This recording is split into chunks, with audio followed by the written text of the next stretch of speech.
Good morning साथियों। मेरी ये वीडियो समीक्षा के तौर पर पेश करना है। इसका किसी व्यक्ति, देश, राजनीति, संगठन या किसी और से लेने देना नहीं है। यह समीक्षा केवल छात्रों और दर्शकों को ज्ञान देने से मतलब है। इसका संबंध समान वैल्यूएशन, उल्टे नतीजे। आज का जो समीक्षा का टॉपिक है, समान वैल्यूएशन, उल्टे नतीजे। सबसे बड़ी mutual fund company HDFC AMC, जो लगभग 1.15 लाख करोड़ रुपए के एसेट का प्रबंध करती है, सबसे बड़ी brokerage company William brace grow है, जो और उसकी वैल्यू भी लगभग इतनी ही है। दोनों लिस्ट नीचे तक देखे हैं तो बाकी कंपनियों में भी लगभग इसी तरह का पैटर्न दिखता है। हाँ, AMC की लिस्ट छोटी है और इसमें छोटी मोटी खिलाड़ी नहीं है। मोटे तौर पर देखकर कोई भी कह सकता है ये स्वाभाविक है। दोनों तरह की कंपनियां लोगों को निवेश करने में मदद करती हैं। काम मिलता जुलता है, इसलिए वैल्यूएशन भी मिलता जुलता है, लेकिन गहराई से देखने पर एक साफ विरोधाभास नजर आता है।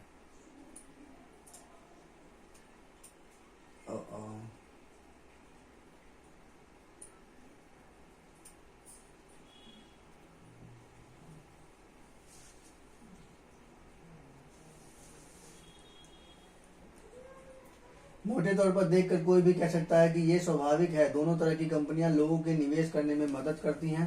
काम मिलता जुलता है, इसलिए वैल्यूएशन भी मिलता जुलता है, लेकिन गहराई से देखने पर एक साफ विरोधाभास नजर आता है। इतना बड़ा कि हर छोटे निवेशक को ठहर कर इस बात को सोचना चाहिए। असल बात यह है कि म्यूचुअल फंड की लिस्ट में जो कंपनियां हैं उसके ज्यादातर ग्राहक कमाते हैं। अनुमान लगाया जाए तो लगभग 80 से 90% म्यूचुअल फंड निवेशकों को लंबे समय में एक सकारात्मक रिटर्न मिलते हैं। 80 से 90% म्यूचुअल फंड के निवेशकों को लंबे समय के बाद पॉजिटिव रिजल्ट मिलता है। दूसरी ओर ब्रोकरेज वाली लिस्ट व उन कंपनियों को जिनके ग्राहक ज्यादातर हारते हैं। सेबी का डाटा और उद्योग के आंकड़े बताते हैं कि शायद 90 से 95% सक्रिय ट्रेडर, खासकर mutual fund futures and option, ये जो फ्यूचर एंड ऑप्शन है यही रिस्क वाला है, ऑप्शन में पैसा लगाते हैं, गवाते हैं। ये वो कारोबार हैं ये कारोबार एक जैसे बिल्कुल नहीं है। ये तो एक दूसरे से उलट है, फिर भी बाजार इनकी वैल्यू लगभग बराबर रखता है। क्यों? इसका जवाब बताता है कि फाइनेंशियल सर्विसेज वास्तव में कैसे चलती है।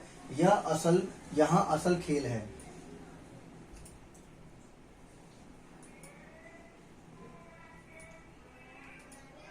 बिजनेस मॉडल का है। म्यूचुअल फंड कंपनियां उन पूंजी पर फीस लगाती हैं जिसे वे मैनेज करती हैं। जहां फीस वहीं लगाती हैं जिन्हें वो मैनेज करती हैं। निवेश बढ़े तो उनकी आमदनी बढ़ती है, ग्राहक कमाए तो कंपनी भी फायदा होता है। अगर कोई AMC लगातार कमजोर रिटर्न दे तो निवेशक पैसा निकालते हैं और कंपनी का एसेट घट जाता है।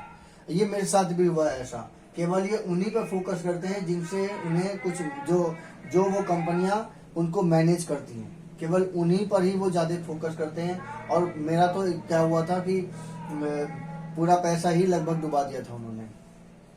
मैंने उनको दिया नहीं था, मैंने कि भाई मैं नहीं दूंगा इस तरह से, तो फिर उन्होंने मेरा इस तरह से कर दिया था कि ना तो पैसा निकाल सकते हो और वो पैसा उसी में फंसा रहेगा। ये म्यूचुअल फंड में लगाने की कोशिश करी थी। ये मोतीलाल ओसवाल कंपनी में, मोतीलाल ओसवाल की राइस ऐप में निवेशक पैसा निकालते हैं और कंपनी का एसेट घट जाता है। इसके उलट ब्रोकरेज कंपनियों का मॉडल पूरी तरह ट्रेडिंग गतिविधि पर निर्भर है। हर सौदे, खरीद या बिक्री पर ब्रोकरेज कमाई होती है। कुछ प्लेटफॉर्म अकाउंट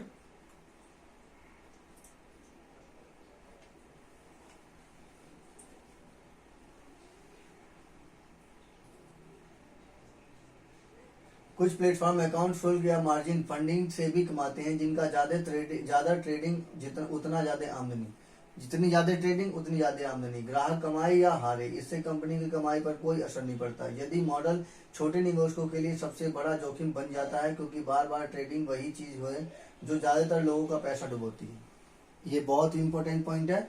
आप अगर किसी ऐप के माध्यम से इस तरह का काम कर रहे हैं तो केवल फोकस वो उन्हीं लोगों पे करते हैं जो जिनके पास उनका असिस्टेंट, मतलब वो अपने ढंग से अगर वो मैनेज करें तभी वो उसको प्रॉफिट देते हैं, बाकी सबको रिजेक्ट कर देते हैं।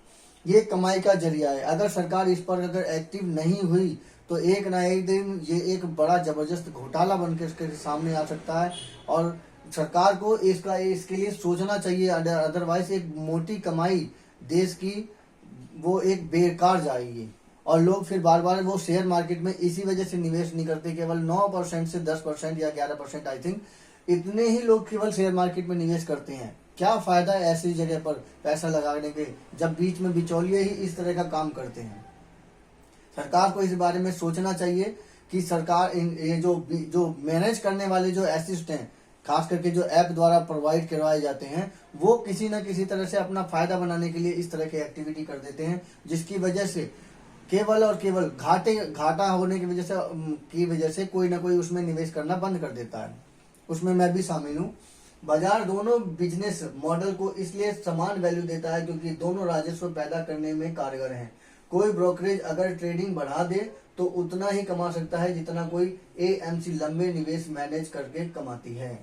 ये बहुत इंपॉर्टेंट पॉइंट है कि जो ब्रोकरेज अगर ट्रेडिंग बढ़ा दे तो उतना ही कमा सकता है जितना कोई एएमसी लंबे निवेश मैनेज करके कमाती है। कई बार ब्रोकरेज इससे भी आगे निकल जाते हैं क्योंकि लेन देन की संख्या बहुत ज्यादा होती है।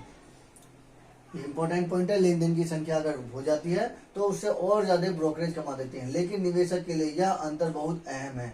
म्यूचुअल फंड कंपनियां ग्राहक की सफलता आगे बढ़ती हैं, जबकि ब्रोकरेज का फायदा सिर्फ गतिविधि से जुड़ा होता है, न कि नतीजों के। इसलिए निवेशक को सोचना चाहिए कि वह पहले पैसे से किस मॉडल को मजबूत कर रहा है।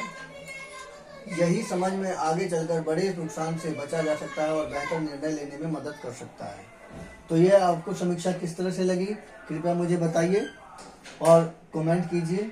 पर हाँ, ट्रेडिंग में ये बात को ध्यान रखिएगा कि बाजार में जो हम दूसरे के पास जो कंपनी के द्वारा प्रोवाइड किए जाते हैं, जो अगर उनके पास जाते हैं तो वो अपने ढंग से मैनेज करते हैं, जिसकी वजह से हमारे पास मतलब घाटा और मुनाफा वो उनके ऊपर डिपेंड हो जाता है। ऐसी सिचुएशन में वो लोग उन्हीं पर फोकस करते हैं, बाकी किसी पर नहीं, और वो बाकी अगर जो व्यक्ति होता है उनका किसी न किसी तरह से पैसा डूब जाता है।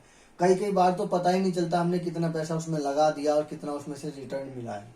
ऐसा भी केस दिखाया गया। तो सरकार को इसमें एक्शन लेना चाहिए क्योंकि ये एक आभासी मुद्रा है और आभासी मुद्रा में ही केवल इस तरह का मतलब परेशानी रहेगी तो लोग उसमें निवेश क्या करेंगे। और सब कुछ स्टॉक मार्केट के ऊपर है। आप खुद समझ सकते हैं कि केवल 9 से 11% लोग ही इसमें निवेश करते हैं। कारण उसका यही है क्योंकि हम जब निवेश करते हैं तो हमारे हाथ में ना होकर जो ब्रोकरेज वाले होते हैं उनके हाथ में चला जाता है, और कितना % जाता है इसका पता ही नहीं चलता है।